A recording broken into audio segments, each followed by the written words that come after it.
metaphysical friends. Thank you so much for being here. I'm Sabrina, and this is Three Sisters Rising. Let's see what the universe has to say to us today.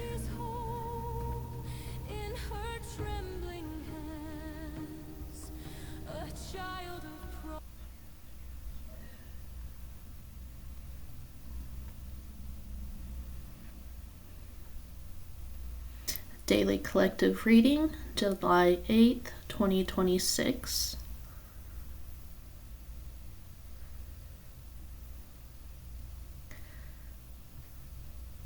Welcome to your Daily Collective Reading, loves. Pull what resonates and leave what doesn't. These messages are for the collective. Trust what lands for you. Card 1. Balance and Adaptability. The Two of Pentacles opens today's reading with a powerful reminder. You are being called to find your rhythm. Life may feel like a juggling act right now. Finances, responsibilities, creative projects, and personal energy, all demanding your attention at once. The infinity symbol above the unicorn's horn reminds us that flow is possible, even in chaos. This card asks you to stay flexible. Prioritize what truly matters, and trust that you can hold multiple things at once without dropping what's sacred. Don't force a rigid structure. Dance with what comes. Card 2. 9 of Swords. Anxiety, mental storms, and release.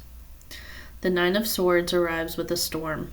Lightning cracking in the sky, swords piercing the frozen ground. This card speaks to the mental anguish that can keep us up at night. The spiraling thoughts, the fears that feel larger in the dark than they do in the light of day. The unicorn runs free despite the chaos around it. A reminder that you are not your anxiety. The storm is not permanent. Today the collective is being asked to name what is haunting you. You bring it into the light and to release the grip of worry. Journaling, breathwork, or a grounding ritual may help you move this energy through.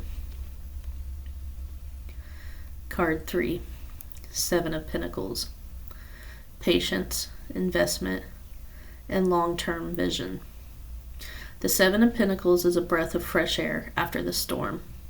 A golden unicorn stands beneath a stone archway adorned with pinnacles, surrounded by blooming lavender and lush greenery. This is the card of the patient gardener. You have been tending to something and it is growing. This card asks you to pause and assess.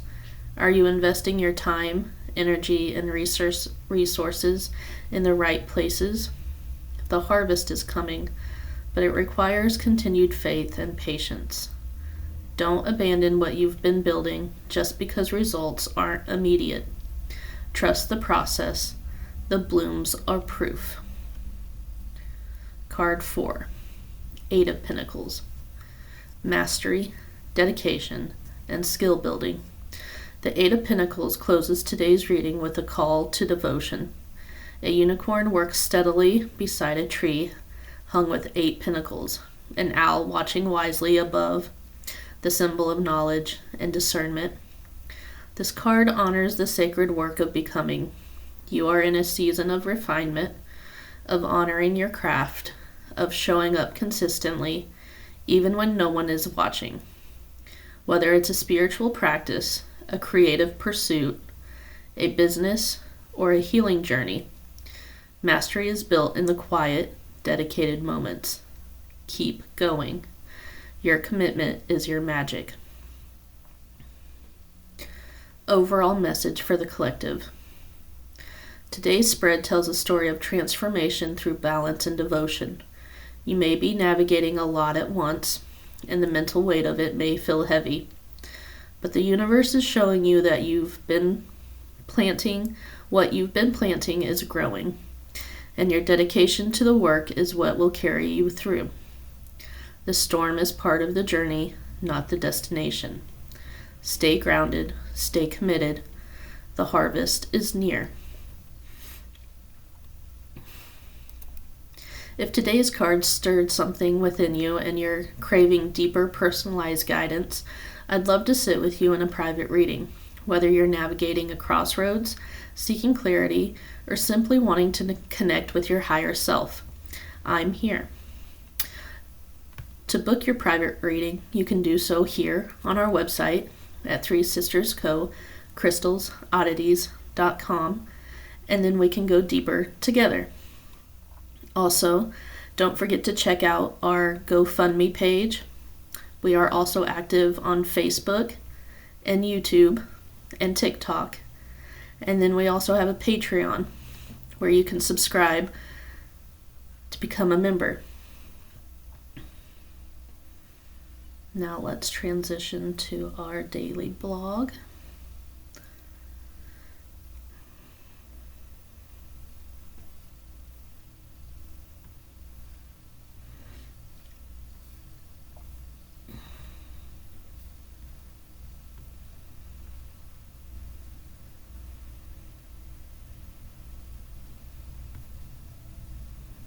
And I'm actually going to read the blog I did a couple days ago.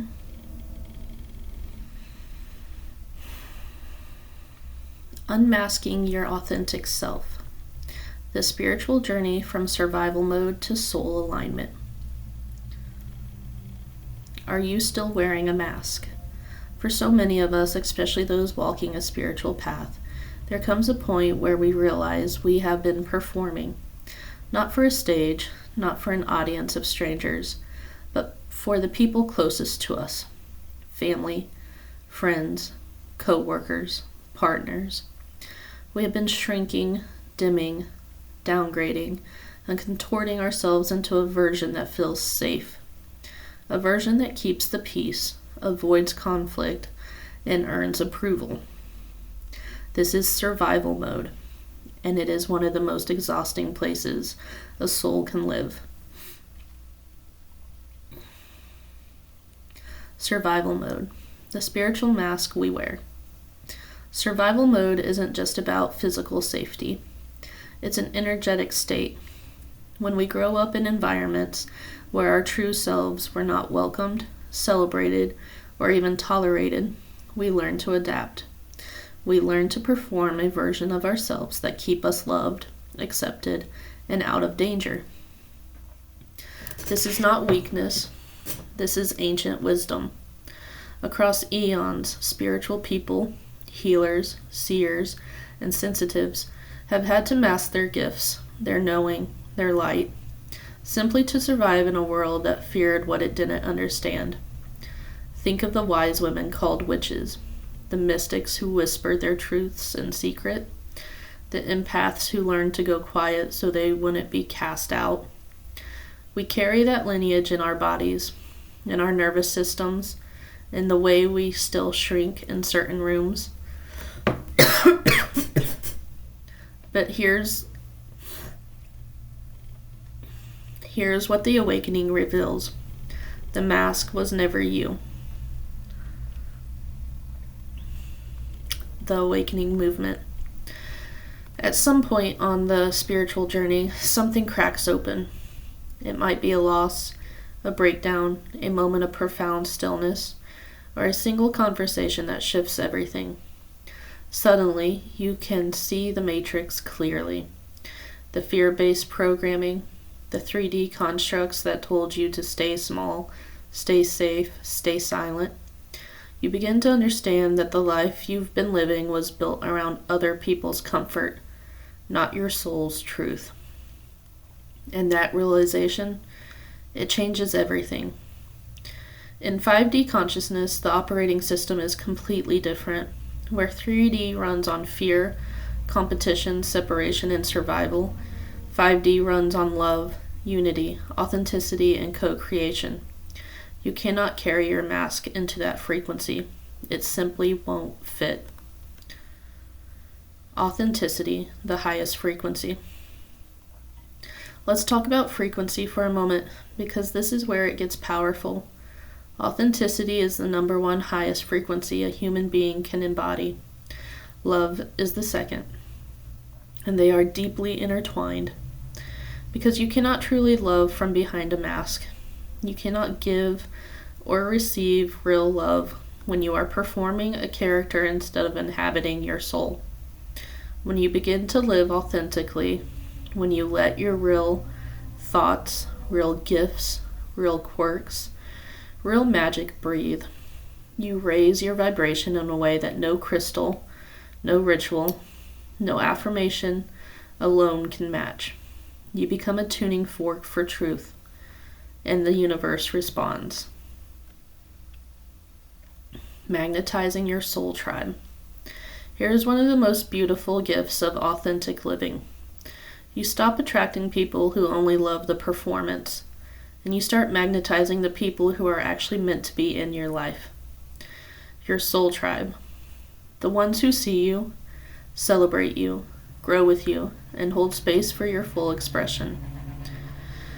Cannot find you when you're hiding. They are looking for the real you, the unfiltered, unmasked, unapologetic version of you. When you show up as yourself, you become a beacon. You send out a signal that says, "This is who I am, and I am not available to be anything less." And the right people, the ones aligned with your frequency, your mission, your heart, will find their way to you. This is not wishful thinking. This is energetic law. The hard truth. Sometimes it's the closest people. Now let's sit with the part that hurts, because we have to. Sometimes the people who only love your mask are your family, your oldest friends, the people you've known your entire life. And that is one of the most painful realizations on the awakening path. You may find that as you grow, as you shed the performance and step into your truth, certain relationships begin to feel suffocating. They may notice that some people in your life only show up, only call, only engage, only seem to love you when you are being the version of you that serves them. The agreeable one, the quiet one, the one who doesn't ask too much or shine too bright. And when you stop playing that role, they pull away. They get uncomfortable. They push back. This is not a reflection of your worth. This is a reflection of their unawakened state. You cannot force someone else's awakening. This is one of the hardest lessons, and one of the most important. You cannot make someone else wake up. You cannot explain your way into their understanding. You cannot love them into seeing what you see. You cannot drag someone out of 3D fear-based consciousness and into 5D awareness. No matter how much you love them, no matter how clearly you can see their potential, no matter how desperately you want them to come with you on this journey. Every soul has its own timeline, its own contract, its own moment of awakening, if that moment is even part of their path in this lifetime. Your job is not to awaken them. Your job is to be so fully yourself that you become a living example of what's possible, and then release the outcome. Grieve the relationships that cannot hold the real you. Honor what they were, and then choose yourself anyway. The healing that comes with authenticity. When you finally stop performing and start being, the healing that follows is profound. Here's what begins to shift. Your nervous system relaxes. The chronic tension of maintaining a performance begins to dissolve. Your body exhales in ways it hasn't in years. Your joy returns. Real, unfiltered joy. Not the performed happiness you showed the world, but the deep, quiet delight of being exactly who you are. You reconnect with your soul plan. Your authentic self is the clearest channel to your higher self, your guides, and your divine purpose. When the mask comes off, the path becomes visible. Your creativity expands. Authenticity is the birthplace of true creative expression. When you stop editing yourself for others, Your gifts pour through you freely. Your relationships deepen. The ones that remain, the ones that can hold the real you, become richer, more nourishing, and more aligned than anything you experienced while masked. Your energy returns. Performing is exhausting. Being yourself is energizing. You will be amazed at how much life force you reclaim when you stop spending it on a character.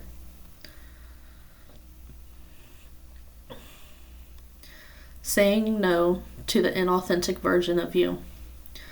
Part of this journey is learning to say no, not just to people, but to the version of yourself that others want you to be. When someone only wants to be around you when you're small, agreeable, and non-threatening, that is not love. That is convenience. That is comfort. And you are not here to be someone else's comfort object at the expense of your own soul. You are allowed to say, I will not perform for you. You are allowed to say, I will not shrink so you feel bigger. And you are allowed to say, I love you and I cannot be who you need me to be. This is not cruelty. This is the highest form of integrity for yourself and for them. Let your true self shine. You came here with a soul plan, a frequency, a specific light that only you carry. And the world, your world, the one you are meant to build, needs that light. Not a dimmed version of it, not a filtered, palatable, people-pleasing version of it. The full, unmasked, radiant, sometimes weird, deeply feeling, spiritually awake version of you. That is the one who changes things. That is the one who magnetizes magic. That is the one who finally feels at home in their own life. The mask served you once. Honor it for that. And then set it down. You are safe to be yourself now. Ready to go deeper? If you're in the middle of your awakening and craving a space to explore what's coming up for you, I'm here. Book a private reading and let's look at what your guides, your cards, and your higher self want you to know about this next chapter of your authentic journey. You don't have to figure this out alone, and you never did. Again, this is Sabrina with Three Sisters Rising. Thank you so much for being here, and let's rise together.